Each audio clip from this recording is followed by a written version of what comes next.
it's still behind a little bit, like 5 minutes. Okay. So I've got some handouts There you today. are. We're going to have work to do in class, and we're going to have some homework. Wow. I'll give you back your pen.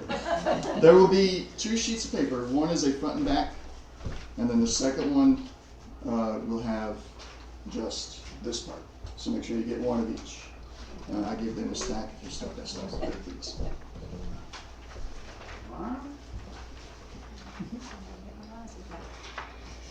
All right, so the green sheet, actually you'll be using both sheets today, but we'll get to that in a few minutes. I'm going to first explain how these are going to be used coming up in a few minutes.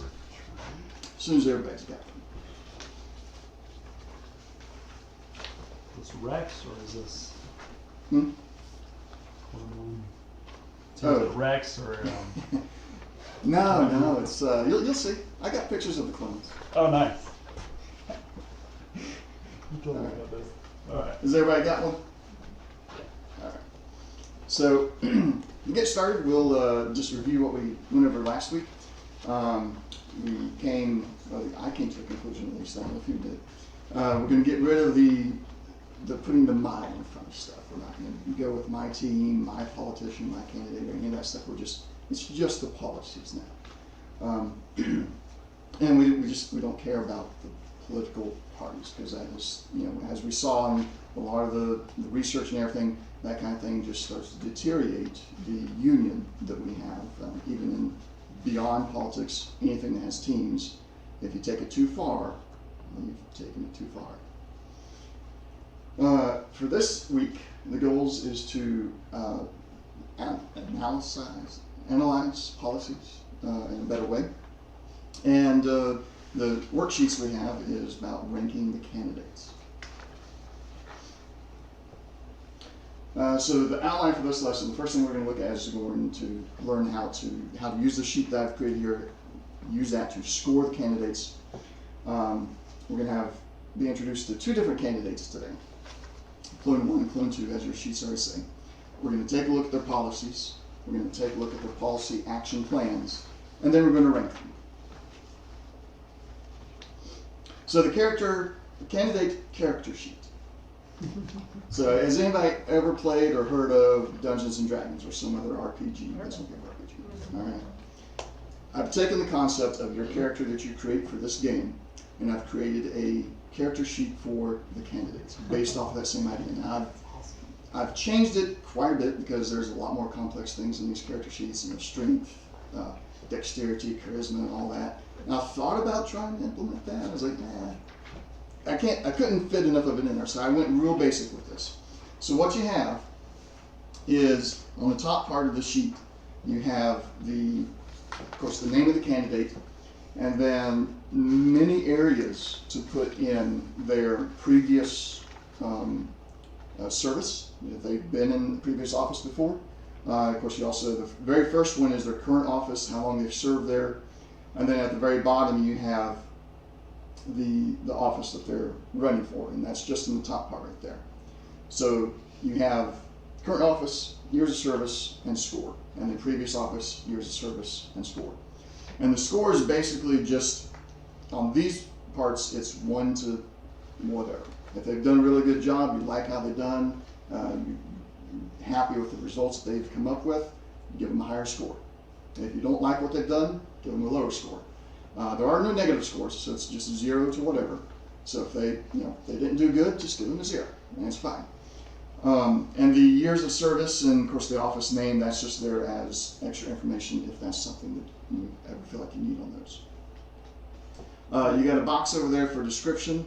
If there's anything that the score sheet itself does not cover that you want to have in that information there, you can put that into the description. May I interject? Yes. I'm noticing that you're kind of assuming that they're almost a career politician. Well, if they have not served before, then the previous office and the current office is left blank. Okay. So if they are a career politician and they've done well, then this is also assuming the current state of the government, where there's the term limits are non-existent. So there is that aspect of if they've done well, then that could boost the end result score that will influence the vote. But if it's somebody that's not served at all before, then you don't fill out the previous offices.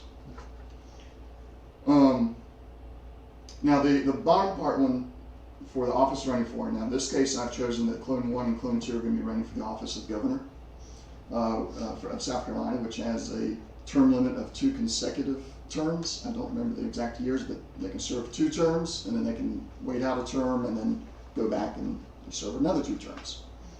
The campaign score there is in reference to just the campaign itself, if they've run a clean campaign. Did they participate in the mudslinging, or did they just say, here's what we will do? Does anybody run a clean one? I've seen very few. At least of the ones that are generally going to be, voted in, very few of them run it clean. But that is, maybe they didn't, maybe they are participating in mudslinging, but at the same time they're not, making up lies just to tell about the other candidates. So that could be a boost for them. And again, that one there can go from 1 to 10. Now the policies section, this is, I forgot to bring pencils. The policy section is going to be where you write down the policy, and then underneath the yay or nay, that is, do you agree with that policy or do you not? If you don't agree with it, then you put nay or no, and if you do agree with their point of view on that policy, then yes. And then you score it. So let's go on to the next slide here where I've got more information about that scoring. Current office award, previous offices. I should have been on this slide. Campaign ethics. All right, so here is.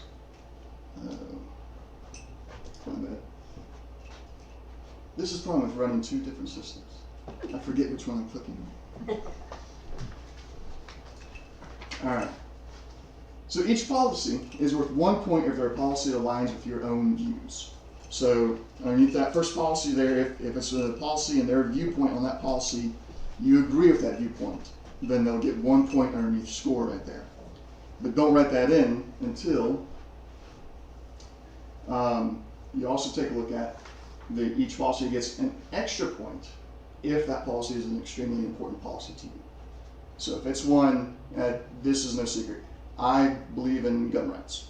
So if there's a politician who is out there campaigning and one of their policies is, keep the Second Amendment and we crack down on the mental health issue instead of just taking the guns away from everybody, that's very important to me. And so that candidate would get 2 points from me on that particular policy. Now, if it's not important to me, but I just do agree with their opinion, I just give them 1. And now the reason why you may really agree with something or may not, it can be based both on your feelings, what the Bible says about anything in particular, or just one or the other. So in my opinion, anything that I find that I feel like the Bible very much has a definite stance on that particular policy, whether I care about that policy or not, then that policy can get a potential score of 2 points if the politician or the candidate has the same viewpoint as the Bible. So that's how that particular column works. Now the next column is the plan and the score for the plan. If they have a policy and they say we're going to do this and they don't have a plan, well, I'm sorry, you're not going to get it done. If you don't have a plan, it's probably not going to happen. You're just saying that to make people feel good. So if they have a plan, then that's a point. Whether you agree with that policy or not, if they got a plan, they actually have a plan in place that can accomplish their goal, they get a point for that. They get a second point if that plan is for a policy that you agree with. So the same logic for the second point on the policy will give you a second point on the plan itself.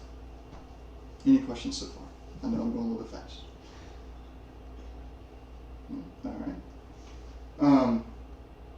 And then we have a final column there for miscellaneous, whatever. If there's something about the politician that you really like, then you can award them an extra 2 points, 1 to 2 points. The policy section stays 1 or 2, well, 0, 1 or 2. And then you total that out at the end there. Now we have the final section, the total scores. The previous service, you put the total score in there from all the previous services, if they have any. the policies, the total score from the whole policy section, their campaign score, and then total that up. And then you compare that to the other candidates that you're scoring. And whoever has the highest score, more than likely, they most align with your own views. Who cares what team they're on? They view the same way you do. Yes. So on the extra point for plan, Mm-hmm.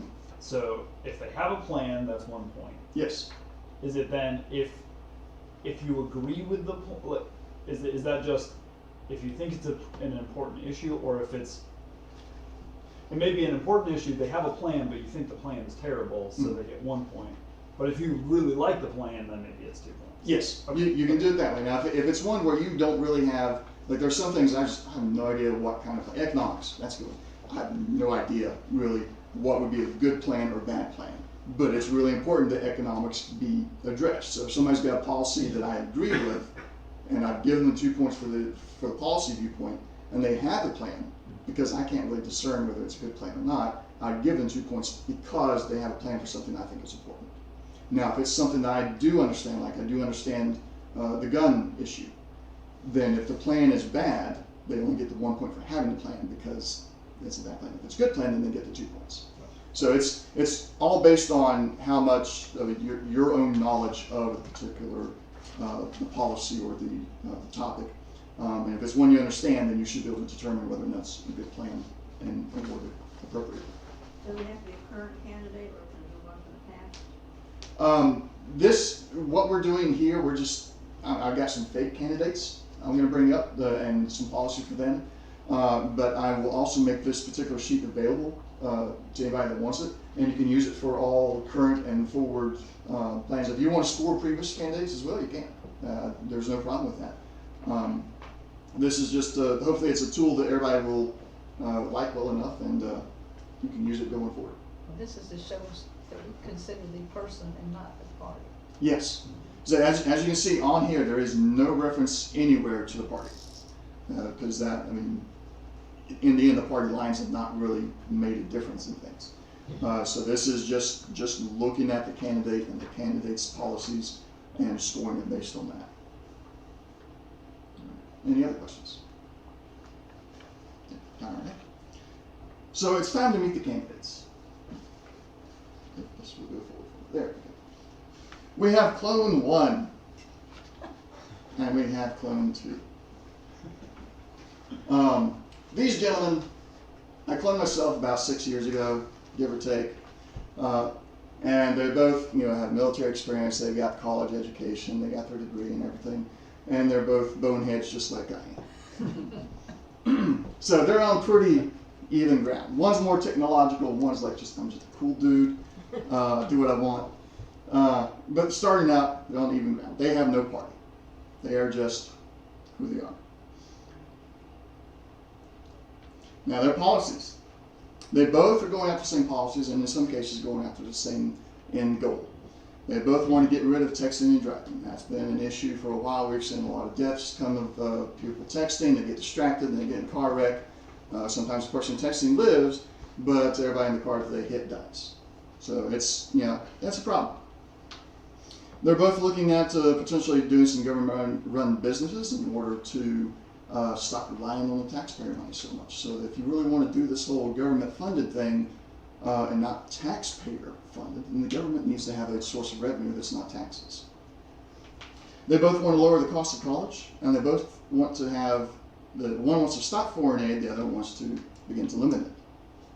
So just based on the policies listed here, so these give you a good idea of what they want to do, what their goal is. Now we're not on the plans yet, but just on the goals of these policies.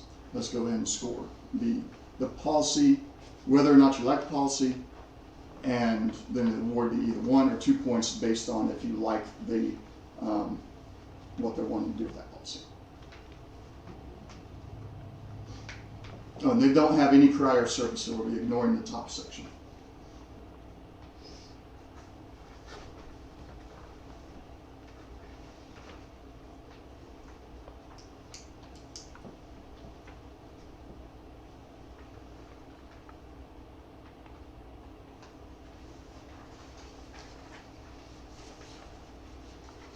So this is just the yay, nay, and then score. Yes, for the plan. That's all we can. Yeah, policy only.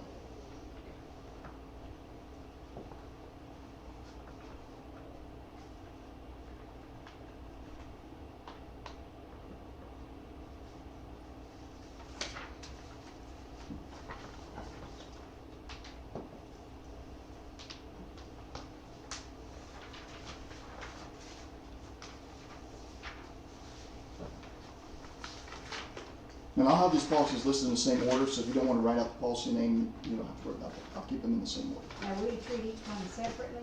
Yes. One of those, okay. Each one is separate, yes ma'am.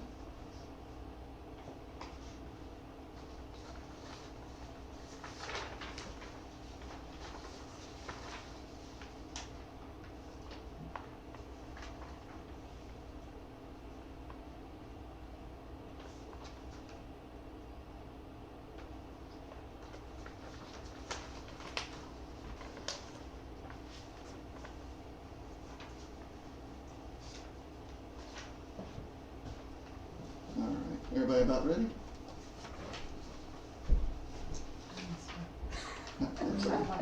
Take your time. This prevents me from talking too fast and getting through everything too quick. So if you say no, they get no score. Correct.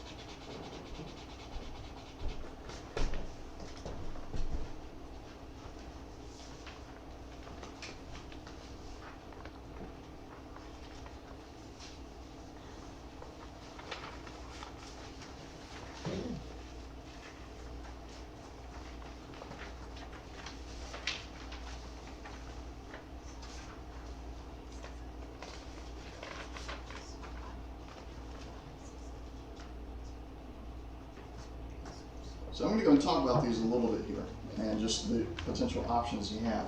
So obviously both of them have the same goal for the texting and driving. So if that's, I'll make an assumption here. We all think texting and driving could be a potentially bad thing. So that is one where we say, yep, yes, that's a good policy to have, and so we'd award it 1 point. Now, if we really, really think that needs to stop, we give it 2 points. For the government-run businesses, now if you believe that that is a good policy and you think that's a good way for the government to create its own source of revenue instead of taxpayer money, then you agree with it and you give it at least 1 point. If you really believe it, you give it 2 points. Now if you think it's an entirely bad idea, then you say no and 0 points. And then of course it'll get 0 throughout the rest of it because you do not believe it's a good policy. Even if they have a plan? Even if they have the plan, we don't want this to happen. So we don't want plans to appear that could make it happen. When you say government-run business, what's an example? An example, a quick example, because I'm going to get into a couple more of those in a minute, but a quick example would be like the government takes over businesses that provide basic needs. So like they create their own farming type thing. They hire people, it creates jobs, so they work for the government, they farm, and then the government sells the produce and everything back out into the public. And so the revenue from that would become the government, a government revenue that's not taxpayer money. And so that revenue could then be turned into government funded things like other things. I'll have more examples of that in a little bit. And actually the government run businesses and both of the college points on here actually kind of work together. Being able to lower the cost of college. Now I agree with that. I'm still paying off college debt. So I'm like, yes, lower the cost of college because I'm going to have to pay for my daughter's college too eventually. So yes, I wholeheartedly agree with that. So they get a yes from me and 2 points on the score. And then depending on the plan for it, that may or may not, or the plan score may change. And then the foreign aid. Now, the foreign aid one is kind of a hard one to try and figure out. So, why does Clone 1 want to stop it? What's the reason behind that? What's the plan for something? Why? And Clone 2, he just wants to limit the foreign aid. Well, why? What are the reasons? So this area is a good candidate for the miscellaneous column. Now, you may entirely disagree with stopping foreign aid. So Clone 1 would not get a vote or a score for stopping. And so you're going, in this case, some people may view this as, well, the lesser of two evils. Clone 2 just wants to limit it. I don't really want to touch it, but because he wants to limit it instead of just entirely stopping it, Clone 2 is the one that gets the yes and the score. But this is definitely one where, if they have a plan, we'll deal with the plan as well, but then the miscellaneous, the reason, why do they want to make the change to the foreign aid? That would be a good miscellaneous column scoring, if you agree with the reason for it. All right. Any questions on these policies before we get into the plans? All right. So we'll start with Clone 1. We'll go through each of his policies and his plans. For the texting and driving, his plan to stop the texting and driving is to put more cops out on the street.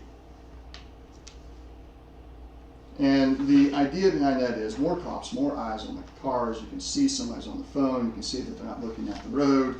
And then you can confiscate the phone and give them a fine, arrest them, whatever the other case may be. So if you like that plan, if you think that's a good plan, give them 2 points. Or a point for the plan, sorry. If it's an important policy to you, then you give them the 2 points. Or if it's an important plan, you give them the 2 points. But if you don't like the plan. If you don't like the plan, 0. If you don't like his plan, you might like Clone 2's plan better.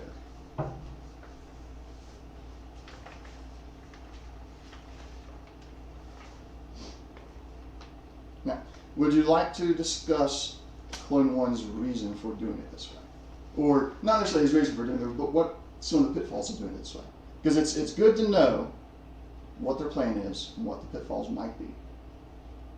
Just to be an informed voter, as the term is. And if you want to discuss that, great. If not, we'll move on. Well, obviously, you're gonna have more cops cost more money, so that's always an issue. Yeah.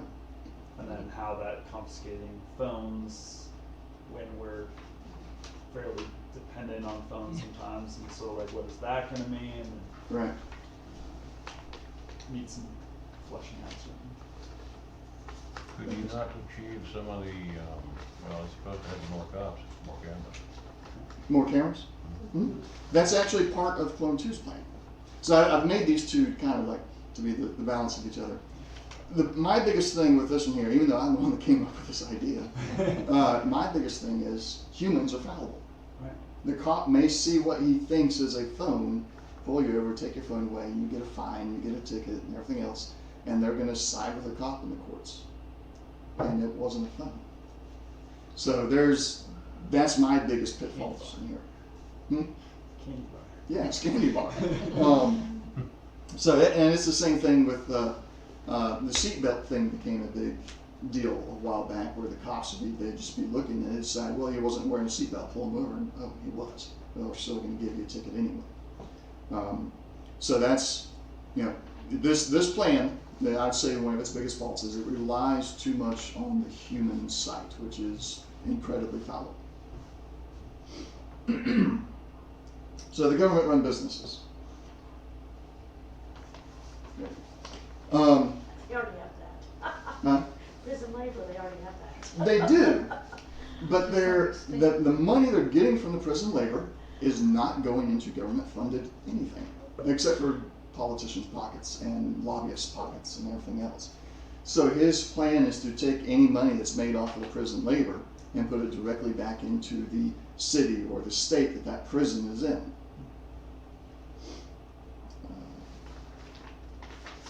And these workers, or the prisoners, the inmates, that they've been up in arms about this kind of thing for a little while now. They've refused to work because they do actually get paid like 10 cents per hour.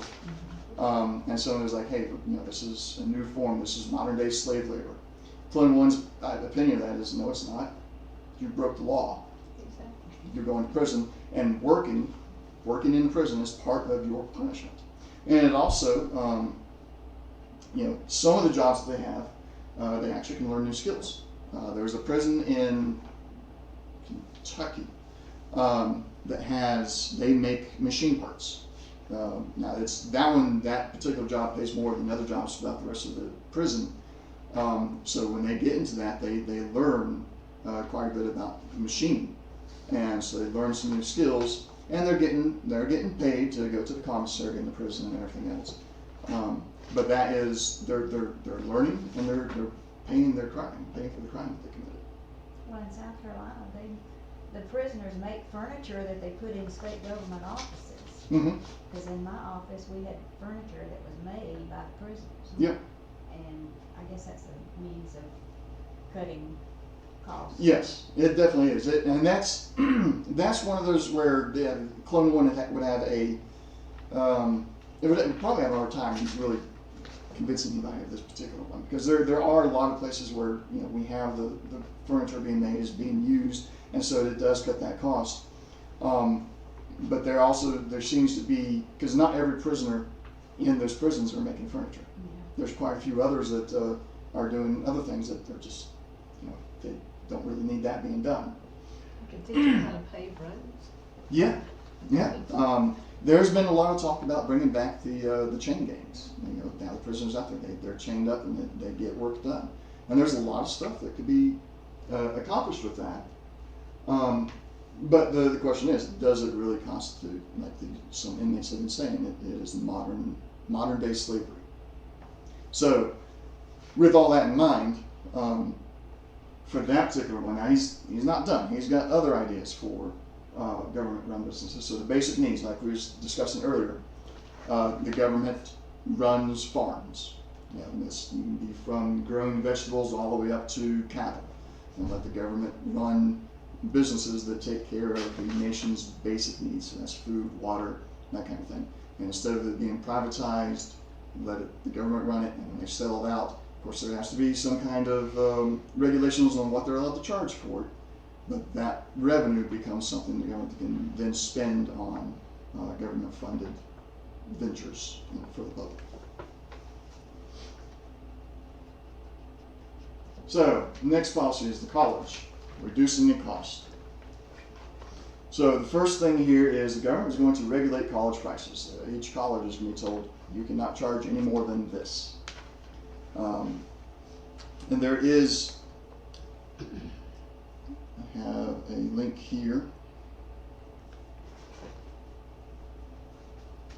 So tuition right now in a standard two-year college, in district students are paying $3,440 a year. The in-state students pay $9,410 per year. Public four-year college out of state is $23,000, and private four-year college is $32,000. So some pretty large numbers for somebody who's, if they've had a job, it's a summer job, haven't made a whole lot of money. So you're really relying on the parents and scholarships and loans.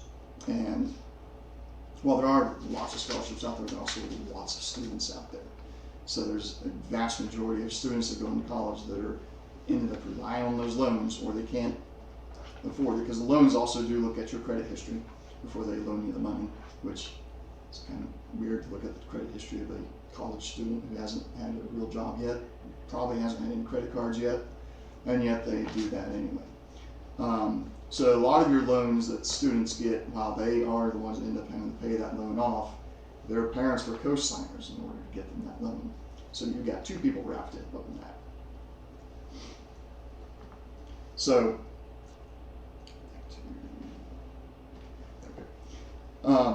so the first step in that is to regulate the cost of it, and take some of the money that's made from the government-run businesses to fund some of this college education, instead of relying entirely on the students to do it.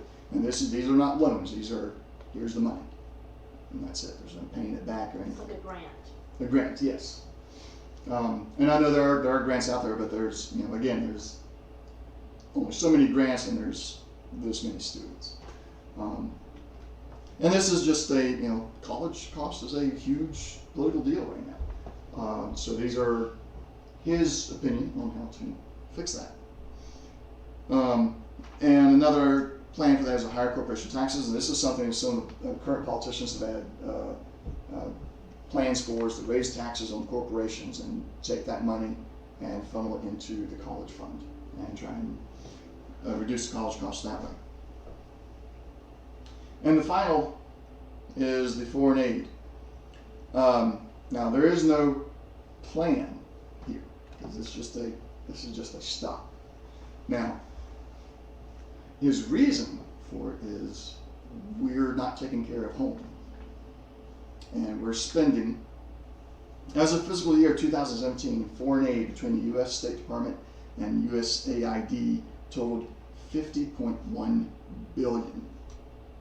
And that's just about 1% of the total United States government budget each year. Now, what could we do with that $50 billion? But that's only 1% of the total budget. 1% of the total budget. Now, what could we do with the rest of that budget is also a good question to have. But when it comes to the specific policy of the foreign aid, it's like, hey, that's $50 billion we could use to make better roads that will last longer. Then we can redirect that money back into foreign aid or something else. Now, Clone 2, again, the same policy. However, he wants to handle this with a digital solution. Most of your modern phones have something that's called near field communication, NFC. And a lot of cars these days also have a NFC chip in them as well that generally you step in the car, the phone and the car communicate and realize, okay, we're in close proximity, do this particular preset thing. So his plan is when make the car companies and the phone companies work together, and when you step into the car, the phone is disabled.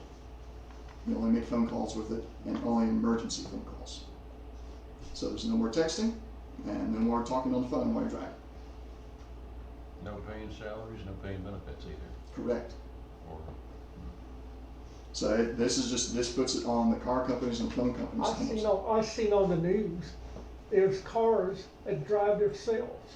Yeah, they're doing that too. All right, so his idea for the government-run businesses. He's also an advocate for prison labor. However, he wants to pay the inmates more. He wants to get rid of this idea that's modern slavery. And they will, of course, learn their skills. And the same basic needs businesses being taken over by the government. He wants college to be free. Paying for it with money made by the government-run businesses and lower the payment that goes out to politicians or career politicians that are just being paid exorbitant amounts of money of the taxpayer money. And he wants to limit foreign aid, stating that we need to bring America back into zero poverty before we can help the world. All right, what time? Am I running out of time? Okay. For the first time ever, I'm not getting through my entire slideshow. So, real quick. So do your scores. You can hold on to those sheets of paper. Since I'm going to be going through the rest of the slideshow next week, what we'll do is take this home with you and then bring it back. And I have listed several different political topics along with the short description of those topics. And just put a vote in there if you'd like to talk about it. So vote for a maximum of 3 topics. And what we're going to do, I'm going to collect all that up. Don't put your name on there or anything. We're going to collect those up anonymously, and we will dive into those particular policies on the 4th week. So you want us to vote yes or no on at least 3 of these? Well, it's not really a yes or no. It's you want me to go and do a lot of research and present information about that policy. Okay. But you choose 3. Choose 3. Yeah. Okay. So, and then what I'll do on that, I will jump into. Now, I'll tell you, the Confederate flag one. You will probably get a lot more information than you bargained for on that, because I do like the Civil War. But any of those, I'll do a deep dive into the information for both sides of the argument, and I'll present it in as objective manner as possible. But that will start on the 4th week. So get these back to me next week, and then we'll start that the following week. And then keep those sheets. We got more to talk about on the clones and their policies next week. And then we'll go from there. Any questions before we close? This is really eye-opening. Good. I'm glad. Oh, yes. Any questions or comments? I need room to say that. Anything else? All right. Well, let's pray and we'll dismiss the church. Lord, thank you for this day. Thank you for us all be able to gather here today in your church to learn from your word and worship you. Please help us all to have open minds and be diligent about our research and what we believe, and to ensure that we have a good foundation for our opinions and our policies. Help us get through the rest of this day and learn from your word and service here in a few minutes, Lord. In Jesus' name, amen. Shame we need to think before we pull the leaf. Yes.